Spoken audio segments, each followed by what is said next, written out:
অধীনে নির্বাচন করলে আর যাই হোক এই নির্বাচনে জেতা সম্ভব নয়।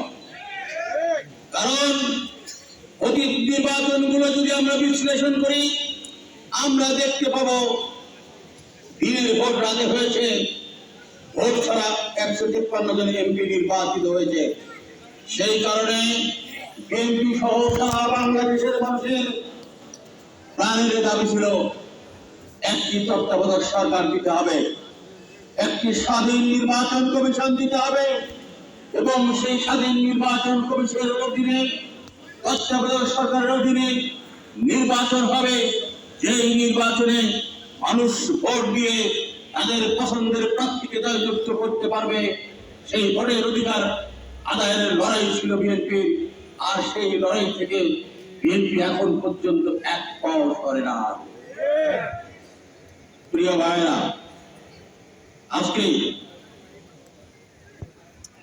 বক্তৃতা দেওয়ার আগে একটি কর্ম সারতে চাই। সেটি হচ্ছে, এখানে আমাদের